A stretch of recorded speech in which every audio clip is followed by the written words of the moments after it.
Hey everybody, welcome to the Muscles of the Leg week.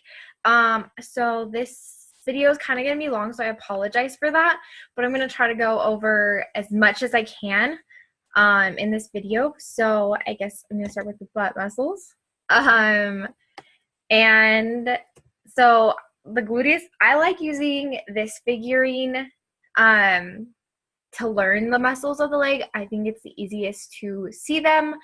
I don't know if it's just because I can kind of like see how it would fit on the body because it is a full body, but I prefer this model to learn the muscles. So it's usually model 2 when you're like going through your atlas. So what I like to do is I like to learn them on this one like really, really well, and then I try to orient myself to the other model, which is typically model 1, and it makes it just a little bit easier. I feel like it's not true for everybody, but I really love this model. So on this one, your gluteus maximus, it's like on top, and so you can see it there on the right side, left side, right side.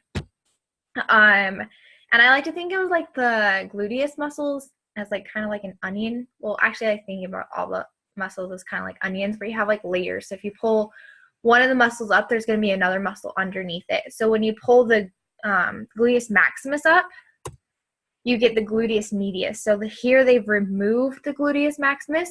So you can see this top part is the gluteus medius. And then underneath your gluteus medius, you have the piriformis. One of the other TAs, this is how he remembered it, and I think it's hilarious, so now I can't forget it. But he's like, yeah, when you're like, there's a girl in the gym doing squats, you can just say perfect form, miss. So piriformis, and that doing squats helps those muscles as well as your glutes. I don't know, it's kind of silly and stupid, but it does help some people remember it. And I apologize if anybody takes offense to that saying. Like, he did not mean in an offensive way, and nor do I. But yeah, so that's one way to remember it. And then you can't see the gluteus medius on this model, but it's if you were to pull off the gluteus minimus. If you pulled off the gluteus medius, you would be able to see the gluteus minimus underneath of it. So those are like your butt muscles. And then, let me see. Then I have another thing where I'm going to go through the muscles of the internal thigh, like the inner thigh. Just because they're kind of different to learn. But I think there's like a pattern to it if you like learn them on the same model. So you're going to start up here with your pectineus muscle, pectineus, and then right here is your adductor brevis. So a joke or like a way to remember it is the brevis is in the crevice. So you have your pectineus muscle and then your adductor brevis, and this is going to be your adductor longus, and it's just kind of like in the middle in that little like crevice. So the brevis is in the crevice. This is your adductor longus. And so then underneath it is your adductor magnus.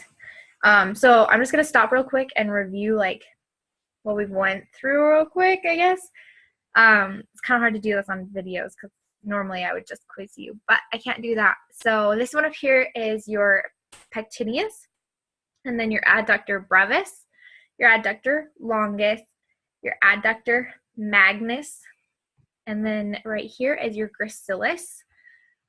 So a little story that I came up with that hopefully will help some of you is your Aunt Magnus. So right here's your adductor magnus has long legs because the adductor longus is right before her, and she likes to play in the grass. So the gracilis is right next to it. That helps some people. Other people it doesn't. It's all up to you what you decide to use. And then you have your sartorius muscle, and that comes across all those muscles that we just learned. So some people like to think of it as a seat belt, so it's holding all those muscles in. I don't know if that's necessarily true that it's holding them in, but it does cross them like when you put your seatbelt on. Yeah, so those are the muscles of your inner thigh. There are other muscles such as your hamstrings and your quads that I'm not going to go through because I feel like those are If you look through the pictures, it's pretty, those are a little bit easier. And then I also wanted to go through the muscles of the leg. So I like to start with the tibialis anterior. So anterior means like in front, or so like the front part of your body's anterior, whereas like the posterior is on your back. So like it's the front part of your leg. And you can see right here, this is your tibia. So your anterior tibia, it's on top of your tibia. And then after that, I like to do the extensor hallucis longus. And you really can't see it on the muscles. Your other muscles kind of cover it, but it will highlight it down here in the foot. And that's what I use to distinguish it and see it, is just that highlighting in the foot. Because as you can see, it kind of just like dips underneath of the other muscles. So it's really just visible in the foot. And then next to that, you have your extensor digitorum. And that is going to extend your other 4 toes. So digits like 2 through 5. So this is your extensor digitorum longus. And then this other one right here. I hope you can see my mouse, because that would be really awkward if you can't. But the one that my mouse is pointing at is the tibialis anterior. And then I like to go, so moving this way, I like to start with the fibularis longus. So that's going to be at the top. And then underneath that, you have the fibularis brevis. And then lastly, you have your fibularis tertius. And it's just like right there at the bottom. And I think some people sometimes get it confused with your, like, on the hand, you had the extensor digiti minimi. And some people kind of think that there's one of those on the foot, but this one is actually your fibulary tertius, and it just kind of looks like it's going to your pinky toe. So don't get that part confused. But yeah, so that's like the anterior portion of your leg. Now I want to go over the posterior portion, just in the way I think it's easiest to learn it. So I apologize if it's not. But so we're starting at the top, right below the knee, we have the plantaris muscle. And so it like goes down, I guess, I don't know. It just like stops up by the knee is the most common way you'll see it. And then right under that, we have the gastrocnemius. And so those are like what you typically think of as your calf muscles. And then right under them, we have the soleus. So it's like a little bit deep of it. Let me see if it has an animation. Sometimes I don't really look at those. Yeah, so if you take off your gastrocnemius, you would see your soleus better. And then under that, you have your tendocalcaneus. So that's just that huge tendon that you have.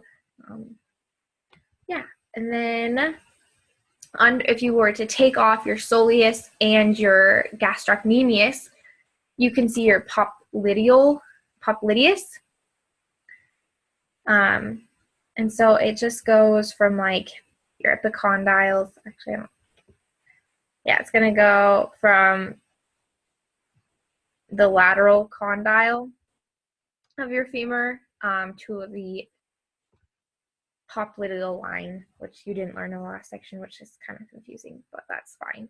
Anyway, so it goes diagonally right there. And then underneath that, you're going to have your tibialis posterior. So if you look right here, this was your popliteal muscle, and then your tibialis posterior. And the tibialis posterior is between your flexor digitorum longus and your flexor hallucis longus. And so your flexor digitorum longus is right here. And it kind of gives you those lines showing that it would go to the, like your toes, to flex your toes. And then you also have your flexor hallucis longus. And I think it looks like a feather, like if you look at the bottom. So I kind of just look for the one that looks like a feather. And I just think feather rhymes with heather, which starts with an H, and hallucis starts with an H. So that sometimes helps me. But yeah, flexor hallucis longus. Anyways, I hope this video was helpful on some level. I kind of felt like I sped through it, so I apologize for that. But if you guys have any questions or need any other tips, I probably have some. But I hope this helps. Good luck, and remember to review your other units, especially the muscles of the hand. Those ones, I think that's the hardest part of the next unit exam. So remember to review those so you don't have to cram next week. But good luck.